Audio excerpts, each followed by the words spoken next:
Hello po sa inyo mga kasari. Happy Monday po sa inyong lahat.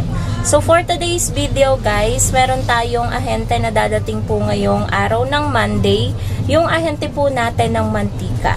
And mga kasari, may ichichika din ako sa inyo. Kasi kanina, nag-utos ako kay partner na isinabay niya din kasi yung kapatid ko, idinaan niya. Tapos nagdiretso siya ng palengke sa Genstar.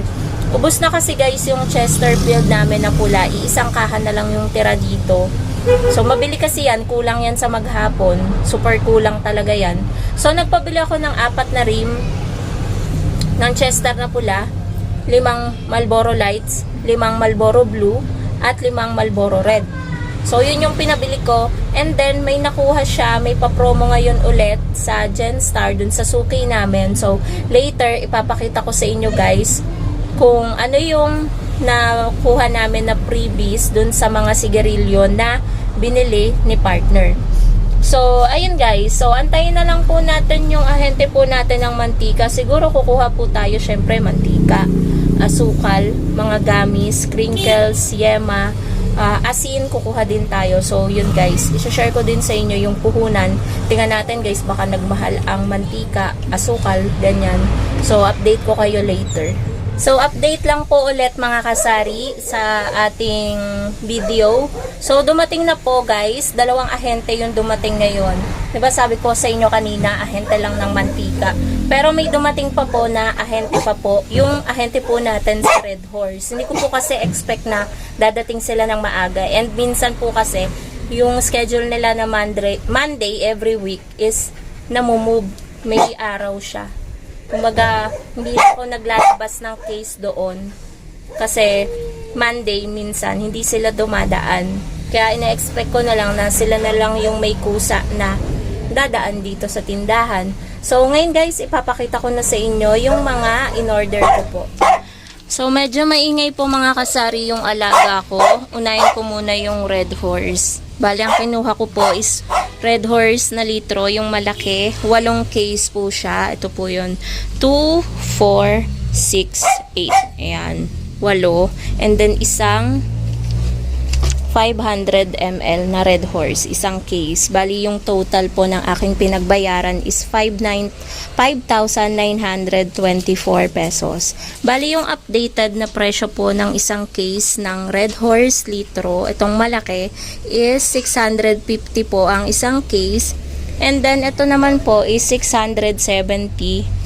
Yung 500 ml, 670 pesos ang isang case. Ito po binebenta ko ng 70 pesos per bottle and 130 pesos naman po itong malaki per bottle. Bali, nag-deposit lang po ako ng 12 pieces or 12 bottles kasi yung 2 case ko is walang laman kanina nung kinukuha nila yung mga basyo. So, nag-deposit po ako doon ng 54 pesos. Bakit siya umabot ng 54 pesos? Kasi yung halaga po ng isang deposito ng Red Horse na malaki is 4.5 times 12, 54 pesos yung kinalabasan niya. Kaya yun po yung naging total, 5,924. Medyo nahihirapan lang ako mga kasaring magsalita dahil ang laki ng singaw ko dito sa may basta dito sa may labi ko, ang laki ng singaw ko. So dito naman tayo sa mga kinuha ko naman po sa ang ingay ng mga alaga ko kasi, pero ang cute eh. Kinuha ko sa ahente ng mantika. And then, ito naman po yung total. Maliit lang po. Ayan, 'di ba? Tuwing Monday talaga, labasan ng mga bayarin natin eh. 1,130.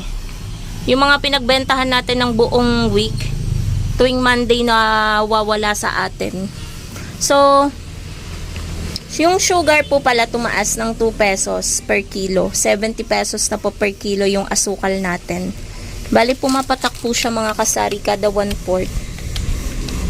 17.50 na po yung puhunan niya. Eh, ang bantahan ko naman po kasi ng asukal is 24. Meron pa rin pong 6.5. Malaki pa rin po yung tubo.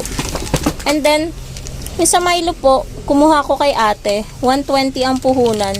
So, pumapatak po na 10 pesos ang puhunan kasi 12 sachet po ito eh. So, okay lang kasi may 2 pesos pa rin naman. 12 yung bentahan natin ng Milo. And then, Nagkaroon din tayo ng Milo kasi wala sa Pure Gold nito, wala sa Dali. So sa ahente natin ng mantika, yun yung nakapag-provide ng Milo. So 5 gummies, 50 pesos ang puhunan per tub, 60 pieces yung laman. So kada tub may 10 tayo. Piso isa pa rin guys yung bentahan ko ng gummies. Anong bibilin mo? Ilan? Ilan? Napagbentahan na po natin mga kasari yung bata. Gummy yung binili niya. Ito yung yema, dalawa yung aking kinuha. Bali 60 pieces din po ito, 50 pesos ang puhunan. So may 10 din po kada balot. So 20 pesos po yung ano natin dito. Tubo kasi piso isa pa rin po yung bentahan ko. Same lang po dito sa crinkles. 60 pieces din po yung laman yan, 50 pesos yung puhunan ng isang tub. So may ano din tayo, 10 pesos. Tapos ito po yung asukal. 2 kilo po ito. Tapos ano, asin. Kumuha po ako 5 kilo po yan. So nasa na ba yung resibo? Yung puhunan po ng asin is 60. Bali pumapatak po na 12 pesos ang 1 kilo. Ererepa ko po yan ng tag 10 pesos. Wala na po akong tag pa 5. Tag 10 pesos na. And then yung mantika, 360. Ito po, 1 dozen siya. Labo. Binibenta ko po siya ng 40. Puhunan po niya is 30 ang isang bottle. So may 10 po ako na tubo kada isang bottle ng mantika. So yan po yung updated pricing mga kasari dun sa mga delivery or mga dineliver sa akin kanina ng dalawa nating ahente. And then ito pala yung ichichika ko sa inyo mga kasari na nakuha kong freebies. Pasensya na guys, napakaingay. Sobrang ingay ng paligid. Nagpabili kasi ako nitong mga sigarilyo na to. Wala pang bawas to. Ito talaga yung inutos ko kay partner na bilihin niya.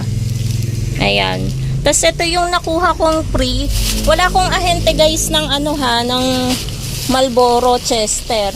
Ito ay suki, sa suki namin sa palengke. Tingnan nyo naman kung gaano kadami yung nakuha naming pa-free na mga noodles. Ito yung spicy labuyo beef, 15 peraso. 15 perasong Lucky Me chicken. 15 peraso na Lucky Me beef. And kinompute ko to kanina guys, nasa 500 plus yung kikitain ko dito. 'Di ba? Dito sa pa-previous na binigay nila. Nakakatuwa. So ayan, 'di ba? Akala ko kape ulit yung ano nila yung pa-promo kasi madalas na pa-free nila yung ano kape. Kada isang rim ng Chester, isang haba ng kape. Ngayon naman ito. Okay pa rin naman guys. Ang laking ano pa rin tulong sa atin ito. 'Di ba? Yung kikitain nito mapapagbentahan natin. Di dagdag ano na sa tindahan natin, 'di ba? So ayan, ang dami 'di ba? Tuwan-tuwa nga yung mother ko kasi apakadami daw nung pa-free. Hindi ko na-expect guys na ganito kadami yung makukuha dun sa worth 5,000 plus na sigarilyo na inutos ko kay partner. Tapos nagpabili din ako ng 6 na tosino. So yun lang guys. Yun lang guys ang ating vlog for today. Monday. Medyo hinihingal na ako. Yan ang ating sari-sari store. Super busy na naman. Kasi i-display pa natin yung mga dineliver. So yun lang guys. Bye!